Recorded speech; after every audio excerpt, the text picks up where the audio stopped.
கோப்பையே ஜெயிச்சாலும் நன்மை கேஎம் வில்லியம்சனை பார்த்தா ரொம்ப வருத்தமாக இருக்குன்னு விராட் கோலி கோப்பையை வெற்றி பெற்றதுக்கு பிறகு பேசியிருக்காரு. இதே போல் வெற்றிக்கு பிறகு இந்திய அணியை சேர்ந்த மூத்த வீரர்கள் ஹர்திக் பாண்டியா, கேஎல் ராகுல், ஸ்ரேயஸ் ஐயர் சாம்பியன் டிராஃபி வெற்றி குறித்து பேசியிருக்காங்க. இதை பற்றி தான் இந்த வீடியோவில் டீட்டெயிலாக பார்க்க போகிறோம். சாம்பியன் டிராஃபி ஃபைனல் மேட்ச்சில் இந்திய அணி நியூசிலாந்து அணியை வீழ்த்தி சாம்பியன் டிராஃபி தொடரில் 3வது முறையாக கோப்பையை வெற்றி பெற்று சரித்திர சாதனை படைச்சிருக்காங்க இந்திய அணி. ஸோ இந்த வெற்றியை இந்திய ரசிகர்கள், இந்திய வீரர்கள் கொண்டாடிட்டு இருக்காங்க. இந்த நிலையில் இந்த வெற்றிக்கு பிறகு இந்திய அணியை சேர்ந்த ஒரு சில முக்கிய வீரர்கள் இந்த வெற்றி குறித்து பேசியிருக்காங்க. அதன்படி இந்த வெற்றிக்கு பிறகு பேசிய ஸ்ரேயஸ் ஐயர், நான் இந்திய அணிக்காக விளையாண்டு முதல்ல ஐசிசி கோப்பையை என்னுடைய பங்களிப்பினால் ஜெயிக்கிறோம். ஸோ அதை நினைக்கும் போது ரொம்பவே மகிழ்ச்சியாக இருக்குது. ஒரு அணியாக நாங்கள் எங்களுடைய உழைப்பை கொடுத்து இந்த இடத்துக்கு வந்திருக்கோம். ஸோ இந்த நாளை என்னாட்டி மறக்கவே முடியாது. ஸோ அணி வீரர்கள் அனைவருமே ஒன்று கூடி இந்த வெற்றியை கொண்டாடுறோம். ஸோ அனைவருக்குமே நான் நன்றியை தெரிவிக்கிறேன். ஏன்னா என் வாழ்க்கையில் இப்படியாப்பட்ட ஒரு நாளுக்காக தான் நான் காத்துட்டு இருந்தேன் அப்படிங்கிற மாதிரி ஸ்ரேயஸ் ஐயர் சொன்னார். மேலும் ஸ்ரேயஸ் ஐயர் தான் இந்த தொடரில் ரச்சின் ரவீந்திராவுக்கு அடுத்தபடியாக அதிக ரன் அடித்த வீரர். இவருக்கும் ஒரு 32 ரன் தான் முன்ன பண்ண. ஸோ ஸ்ரேயஸ் ஐயர் மட்டும் கொஞ்சம் பொறுமையாக ஃபைனலில் விளையாண்டு ஒரு 30 ரன் கூடுதலாக அடிச்சிருந்தா அவருக்கே பார்த்தீங்கன்னா டோட்டலமாட்ட சீரியஸ் அவார்டு கொடுத்துருக்க கூட வாய்ப்பு இருக்குது. அடுத்த வெற்றிக்கு பிறகு பேசிய கேஎல் ராகுல், ஸோ வேர்ல்டு கப் ஃபைனலில் நாங்கள் தோற்றதை மறக்கடிக்கக்கூடிய ஒரு விஷயமா இந்த ஃபைனலாக நான் பார்க்குறேன். ஸோ கண்டிப்பாக அணி வீரர்களுக்கு நான் நன்றி சொல்லணும். ஒரு அணியாக நாங்கள் சிறப்பாக செயல்பட்டு இந்த ஃபைனலில் ஜெயிச்சிருக்கோம். ரொம்பவே மகிழ்ச்சியாக இருக்குது. ஸோ இன்னும் இது போல் பல முக்கிய தொடர்களில் நாங்கள் ஜெயிக்கணும். ஸோ அதுக்கும் நாங்கள் பார்த்தீங்கன்னா இதே போல் ஒரு அணியாக சிறந்த முறையில் செயல்படுவோம் அப்படின்னு சொன்னார். மேலும் கேஎல் ராகுல் அவருடைய க்ளவுஸை அங்கே இருந்த ஒரு கேஎல் ராகுல் சின்ன ரசிகருக்கு கிஃப்டாக கொடுத்துருக்காரு. இதுவும் இணையத்தில் வைரலாகிட்டுருக்கு.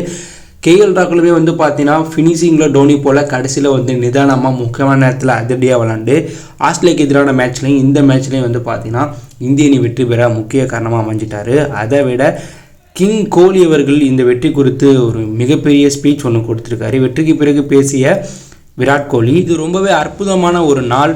ஆஸ்திரேலியாவுக்கு எதிரான தொடரில் நாங்கள் தோற்றத்துக்கு பிறகு இது போல் ஒரு மிகப்பெரிய வெற்றி எங்களுக்கு தேவைப்பட்டது. ஸோ அதை நாங்கள் அடைஞ்சிருக்கோம். ஸோ இளம் வீரர்கள் ரொம்பவே அற்புதமாக விளாட்றாங்க. இந்திய அணி சரியான பாதையில் எடுத்துகிட்டு போகிறாங்க. இந்திய அணியை சரியான பாதையில் இளம் வீரர்கள் எடுத்துகிட்டு போகிறாங்க. நீண்ட காலமாக என்ன போல் வீரர்கள் விளையாடுறத ரசிகர்கள் பார்ப்பாங்க. அழுத்தத்துக்குள்ளே அவங்க எப்படி விளாட்றாங்கன்னு பார்ப்பாங்க. ஆனால் பெரிய கோப்பையை வெல்லும்போது மொத்த அணிகளுமே வித்தியாசமான முறையில் வழி நடத்தணும், அசத்தணும்.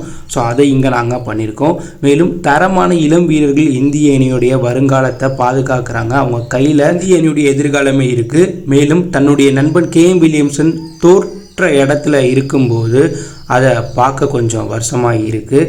ஆனால் நானுமே அந்த இடத்துல இதுக்கு முன்பு இருந்திருக்கேன். இருந்தாலும் அவங்க சூப்பராக விளையாண்டாங்க. அவங்க என்ன தான் நம்ம டார்கெட் அடித்தாலும் நம்மளை மடக்கிடுவாங்க. அப்படி திறமையான ஃபீல்டர்கள், பவுலர்கள் அந்த அணியில் இருக்காங்க. கொஞ்சம் வீரர்களை வைத்தே அவங்க எதிரணியை மடக்கிடுவாங்க. ஸோ அது அவங்களுடைய சிறப்பு. அவங்களுக்கு நான் என்னுடைய வாழ்த்துக்களை தெரிவிச்சுக்கிறேன்னு விராட் கோலி சொன்னார். அடுத்ததாக ஹர்திக் பாண்டியா, 2017 ஃபைனல் இன்னும் இதயத்தில் மிகவும் நெருக்கமாக இருக்குது. அந்த நேரத்தில் ஃபினிஷிங் செய்ய முடியலைன்னு வருத்தமாக இருந்துச்சு. ஆனால் இந்த தொடரில் நாங்கள் அனைவருமே நன்றாக விளையாண்டு கோப்பையை வெற்றி பெற்றிருக்கோம். ஒரு அணியாக நாங்கள் சிறப்பாக செயல்பட்டிருக்கோம். கேஎல் ராகுல் நினைக்கும் போது எனக்கு பெருமையாக இருக்குது. அவர் ஒரு அற்புதமான வீரர். அவர் அடித்த அந்த ஒரு 4லாம் வேறு யாருமே அடிக்க முடியாது. அந்தளவுக்கு நிதானமாக கட்டுக்கோப்போட ஃபைனல்லையும் ஃபினிஷிங்லேயும் அவர் விளையாண்டுட்ருக்கார் அப்படிங்கிற மாதிரி கேஎல் ராகுல் குறித்துமே ஹர்திக் பாண்டியா பெருமையாக பேசியிருக்காரு. ஸோ ஹர்திக் பாண்டியா, விராட் கோலி, ஸ்ரேயஸ் ஐயர் இவங்களுடைய இந்த ஃபைனல் ஸ்பீச்சை பற்றி நீங்கள் என்ன நினைக்கிறீங்க? ஸோ ஜடேஜா, விராட் கோலி மற்றும் ரோஹித் சர்மா 2027 உலகக்கோப்பை வரையும் இந்திய அணியில் விளையாட போகிறது கன்ஃபார்ம் ஆகிருக்கு. ஸோ 2027 உலகக்கோப்பையிலையும் இந்த இந்திய அணி கோப்பையை வெற்றி பெறுமா அப்படிங்கிற கருத்தை கமெண்ட்டில் லீவ் பண்ணுங்கள். இந்த பிடித்திருந்தால் லைக் பண்ணுங்கள், ஷேர் பண்ணுங்கள், கமெண்ட் பண்ணுங்கள். மறக்காமல் நம்ம சேனலை சப்ஸ்கிரைப் பண்ணி ஃபாலோ பண்ணுங்கள்.